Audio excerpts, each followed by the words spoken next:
my name's Priscilla Before. I work at Channel 4. I'm also a co-founder of the Native Creative Network. Today was a fantastic day to network with like-minded people. It's the first time something like this has been done. I think it's really important for us to learn about the growth of the creative industries and also the collaborative thinking. I think it was absolutely fantastic and I would love to see more events like this happen again. Hi, my name is DJ Abbas and I'm a DJ and a media consultant, and it's been a wonderful day today at the ACIIS event. I think we need to be organizing much more events like this within our community so we can have the opportunity and the ability to harness the very, very best of our creative talents. And they say our time is now. You know, everybody's talking about the future. My name is Helen Parker-Jana-Sabor from the band Venus Bushfires. I expected much from today and much was delivered. As an artist, it was invaluable for me to be here. I'm so grateful that it's going on and I cannot wait for the next year. And I am Segula Gasol. I'm a writer producer. I didn't really know what to expect, but I think it has exceeded my expectations, even though I didn't really know what to expect. My goodness, guys, check it out. No, I'm not being very generous. She plays this thing called the hung. The hung, yeah. The hung. Oh my goodness, and her voice. Oh, I was transported. It's my new best friend. You can tell I'm a #1 fan. After Patrick Campbell, of course, was like in love with her. But yeah. The African Creative Industries Investment Summit is about opportunities within the arts, fashion, music, film, broadcasting, publishing industries in Africa. We're trying to get more people, investors, to know about how they can access these markets and these opportunities in Africa.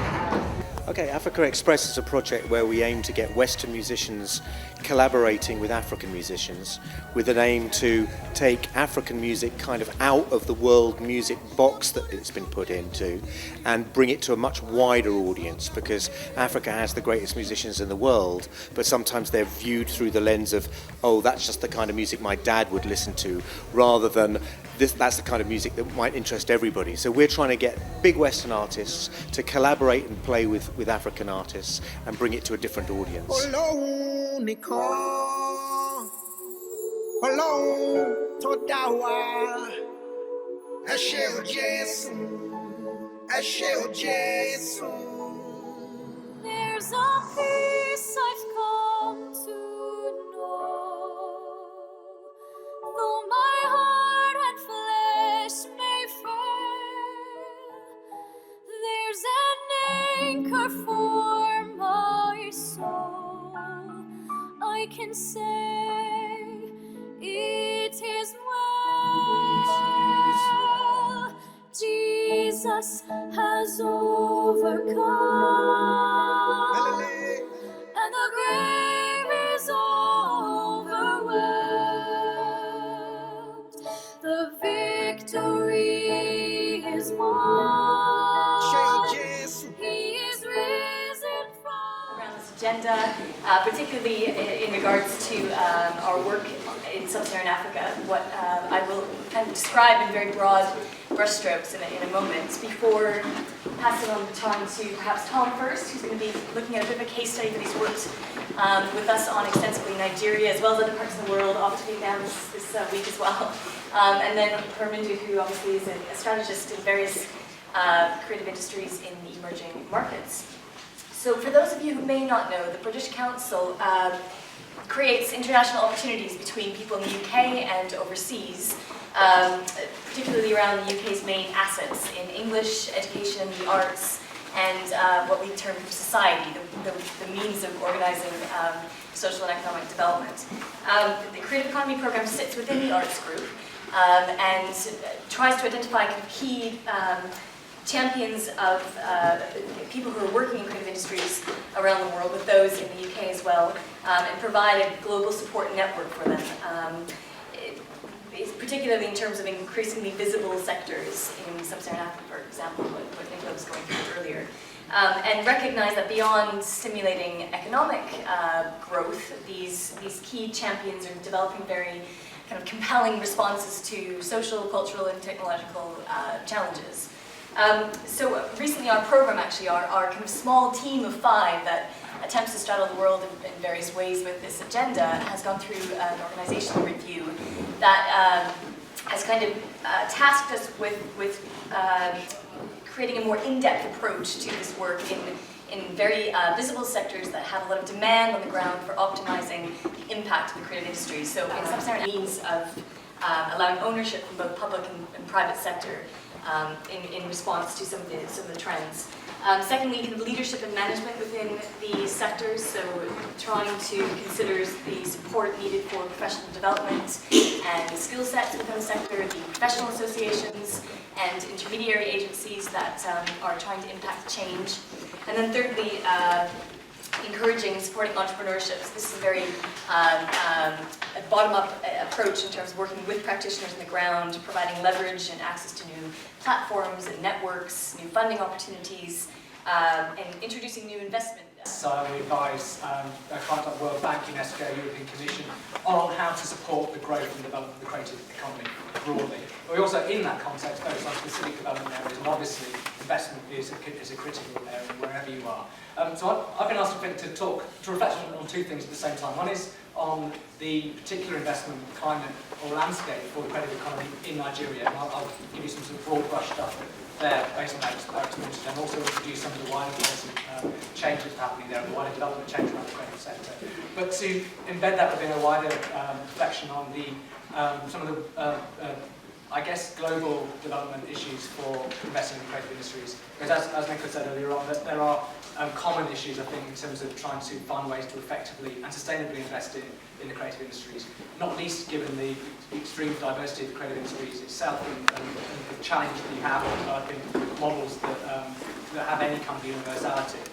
So I'll give it a go. There's a few sort of headings that I was given to rattle through. One was to talk about what a coherent investment programme might look like for the creative economy, because I think that there are plenty of examples of good practice when it comes to specific investment models, whether they be around grants or around debt, financial and equity. There are lots of examples around good investment and investor readiness programs. What there aren't very good examples of are where it's all joined together as one coherent piece. So we see, as we heard earlier on, again, startup investment, and then people fall away after the initial startup investment because there's a gap onto the next stage. We see a kind of rushes of enthusiasm attached to certain programs, but we don't see that sustained over the longer term because we haven't built on the social capital that is so important around investments. We haven't built a relationship with investors and brokered effective relationships between investors and potential investees. I think there's a dilemma or a challenge which is common across the world, but I think perhaps is particularly pertinent in certain parts of Africa, which is around whether we focus primarily on investing in what we already have, or we invest for the future so that we have a stronger, bigger, more diverse, more dynamic, sustainable sector going long term. There is, of course, an opportunity now to make some money, to invest in the creme de la creme, perhaps the business models that are finding the way to attune to the kind of disruptive power of digital technology to develop new business models and make a quick buck. There's also the kind of globally connected people who are already embedded within the networks of capital in places like London, elsewhere, and back home. But that arguably is only touching the surface when it comes to the real opportunity in terms of talent base, in terms of the overall investment opportunity that the long-term development of the sector can bring. We look at the size of the markets and that graphic earlier on around the size of Africa as a continent. There's a question around whether we actually invest now for bigger returns later. That means investing in infrastructure, it means investing in talent, it means investing in all sorts of network capacity, in technology, but also in people. And a lot of people aren't ready yet to invest over those long-term things. Some difficult decisions to be made there. Another question was around the main challenges and opportunities for developing effective creative investment programs. And there's some global issues here. There's some global issues around the fragmentation and the lack of coherence that the creative industries has. It's internal diversity and the diversity by market. There's a massive issue, and it's something that we're trying to focus on in Nigeria, around data and evidence. If you want to de-risk the sector, then you need to know what it is you're investing in. And currently there is very little information on the baseline evidence around the sector. We don't know what it's delivering in terms of GDP, in terms of GVA. We don't know what the profile of the sector is. We don't know how the market's changing. Some mapping work has been commissioned by the British Council, working with colleagues at Pan-African University in Nigeria, toward developing the first ever baseline, creative industries baseline. It's not going to be universal, there are going to be questions around methodology, but what it can do though is start to demonstrate value, which is critical if we're ever going to build an effective long-term relationship with investors. So thank you very much, firstly, to the organisers of this event. It is a fantastic initiative. It's something, the seeds are being planted today, and we are the pioneers of this. And I'd like to see that in 10 years' time, we will be coming to a much bigger, and we will see the results of the seeds that we planted today. We absolutely need discussion, debate on the power, the potential of the African media and creative industries. By way of some background, I'm very old. I've been in the industry for a long, long time. As I sit at the Africa Centre, I'm transported back to 1981 when I was here organising a fundraising for a lot of young people who had been arrested in the riots in Brixton, and that was in 1981. And from 1981 to 82, I went on to join the GLC because local government here recognized that it needed to invest in the ethnic minorities in the UK. And I worked for 4 years in the GLC, managing a budget which was investing in, and then it was seen as a grant, but I now look back on it because out of that came the likes of Isaac Julia, John Comfort, David Bailey, Stuart Hall, who really promoted the creative industries. A lot of African artists would be here. This is where I met Mira Makeba, this is where we met Hugh Masekela, and we promoted a lot of gigs in this venue in the 1980s. And they were an inspiration for a lot of the Black and Asian artists that you now take for granted as making international impact. But funding, it was really the demand from from us as communities here, and which manifested itself in the riots, which then the local government and national government responded to with resources. So with the right kind of policies and funding, creativity can be unleashed, and we see the results of that. Fast forward my career, I began, as I said, in funding arts and culture. I then moved out of that into being a filmmaker. I started in the BBC as a researcher in the music and arts department, which is really an extension of my work that I had done in the GLC. I wanted to tell stories, and a lot of our stories were not being told on British media, whether it was film, whether it was in television, whether it was in the radio or print. And I've spent the last 25, 30 years as a filmmaker, going from the cultural industries into what is now known as the creative industry company. So I know what it is to be on the cold face of being an entrepreneur. I have spent my entire life going to people, and predominantly because it's UK, white middle-class males and females, pitching them ideas and stories which have nothing to do with here. So I remember going to Channel 4 saying, I want to make a film about the Algerian women who fought in the Algerian Revolution. You must have seen Battle of Algiers, you must have seen those women who were the Mujahideen. And the woman, the commissioning editor looked at me and said, can you speak Arabic, can you speak French? I said, no, but I know how to find those stories. So as an entrepreneur, it's about having the ideas and having the passion and pursuing that dream.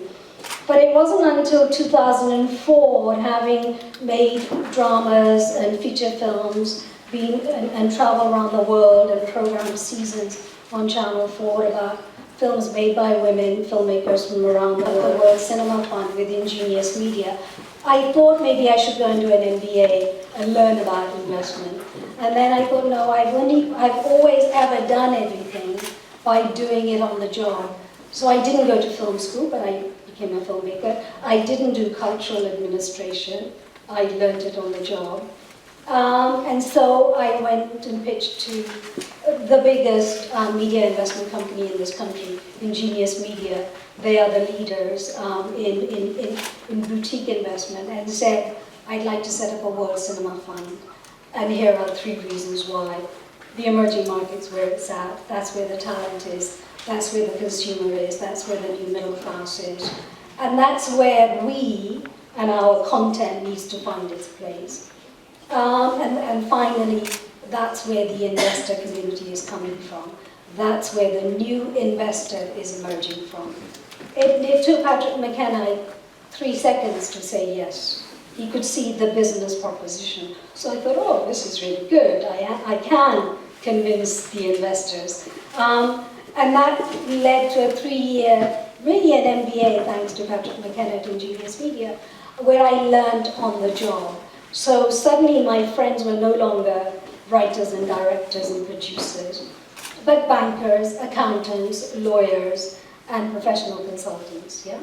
Because it's their mindset of looking at the creative projects that I was going to be investing in was very different to a commissioning editor looking at my investment. I remember the very first time I went to my director of finance and said, you know, these are the projects that I've made, evaluated. Life of Pi was amongst them. And I began to tell him the story, and his eyes glazed over. And I thought, you're not interested in the content, are you? So I then started to talk about the financing. I said, well, this is the budget, this is, you know, these are the other investors who are also taking a risk in this particular company or in this particular project. And this is how if we invest, this is how we will recoup, this is where we will be in the recoupment waterfall. Until then, I thought waterfalls were something you stood under, but I learned that waterfall meant a very different thing. I suddenly found myself grasping the language of the accountants, the lawyers, and the investor. And we did raise millions of pounds. We did invest across a slate of films. Life of Pi was amongst one of the first films that my fund looked at. I went on to join Goldcrest Films, and we invested in Iron Lady, Wuthering Heights, and Now Is Good. I'm happy to talk to you about structured film financing, but I think what I want to really talk about in terms of my presentation is to say why, for me, Africa is a phenomenal opportunity. And for me, the one biggest reason is that 22 years ago, in 2002, number 1 in those countries. So do not underestimate the power of local content, yeah? So if I was that, I'd invest in distribution and sales of that local content, right? Because that way I control the revenue stream from the sale of it, yeah? I'd invest in production, and that means I control the content, i.e. I'm building up an IP. What do you think is the value of Discovery? It is the fact that it owns a phenomenal library, which it then goes around the world, in Asia, Africa, Latin America, reselling, right? I would add to that the exhibition and the broadcaster being the distribution, the exhibition sector in Nigeria. I totally agree with you, that is one of the most underdeveloped sectors in Nigeria, though there are some amazing players emerging who are beginning to invest in that sector. Film House is one of them, Silverbird is the other, Genesis is the other. But they are now, with the emergence of shopping malls and the building of multiplexes. So if I was an investor, that's what I would be investing in. I would back a cinema chain. I would back the new TV channels, particularly channels that are speaking to the local audience through news, through general entertainment, through sports, and through movies and Nigerian movies. I would also then bring to that mix finance. So if I was an investor, that I'm investing in those kinds of companies, but I would also bring some equity and venture capital to the table. The other area that I would look at investing, and these are opportunities, is infrastructure. We've talked about the infrastructure. I would say it's the production and the post-production in terms of the filmed content and the audio content, yeah? In television, in music, in commercials, in mobile games, in animation. That is precisely how India has built its infrastructure. It's responded and said, we're open to business. Canada, America, wherever which you will do, is the Amazon of India. It allows me to order stuff and pay for cash when it's delivered at home in India. the similar examples are existing in Africa. Morocco TV, you've all seen it, yeah? I see Morocco, yes, is an example of an enterprise, a business that's entrepreneurially driven, raised millions and millions of dollars, and operates out of the UK. Spinlet. When I now want my African music, where do I go? I go to Spinlet. And that's digital music downloads, right? So they are harnessing the new digital platforms. I think the business models have to be vertically integrated. I like the studio, so you've got production, distribution, and sales. But they also have to be horizontally integrated, i.e. that you've got a diversity of revenue streams. It's no good coming to an investor and talking about one single revenue stream.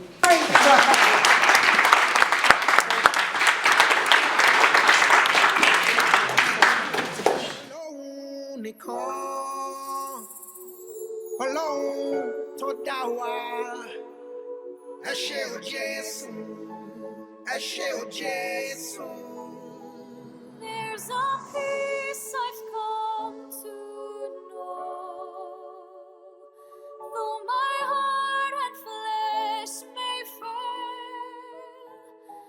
There's an anchor for my soul, I can say. This summit has been pretty, in terms of the media it's generated, it's actually pretty interesting because it's our first investment summit on the creative industries. It's gained a lot of traction. A lot of people are excited about this, especially the creative professionals themselves. And those that have attended have been giving good feedback so far. They've said the content has been very, very poignant. The key messages have been delivered. They've learned a lot, and they are glad that they made time out to come to today's event. All right, Alex, can you tell us a bit more about yourself in terms of your music, in terms of sales, what you're doing now, and there's also something about the Royal Albert Hall as well. Yes, how it started is that, you're trying to get a deal just like anybody else, trying to get interest from the record industry. And sometimes, because it's so saturated, it's really, really hard unless you're, in a certain place or you're famous or whatever. So what I decided to do is do a series of videos on YouTube, just music videos on YouTube, and keep putting it out every single week. And what started happening is that I started building fans and subscriptions, and people started getting interested. And then because of the hits that I was getting on YouTube, now it started generating interest from the majors and from other people. And so I guess the whole idea is, what I want to share with people is that you can do it yourself. You can start it yourself with minimal money, with minimal, and you can be able to build something that attracts the people that you really want in the first place. It's about creating global awareness. Movie companies overseas are very keen to get into Africa. They're very much aware of Africa's emerging presence, and therefore they would invest in African movies. And the way to do that is to get African actors in Western movies, or African directors collaborating with European directors, or even getting African placement in terms of locations. Well, the African Creative Industries Investment Summit today, obviously it's been a brilliant event so far. Obviously being part of the organising team myself is definitely something that I have an interest in and I believe in, and obviously the African market in terms of the creative industry is emerging at the moment. It's kind of like it's at a very good sort of space at the moment. It's booming, you see a lot of things happening. So I think events obviously like this is pretty good to sort of shed some light to it. So again, I'm very proud to be part of the team.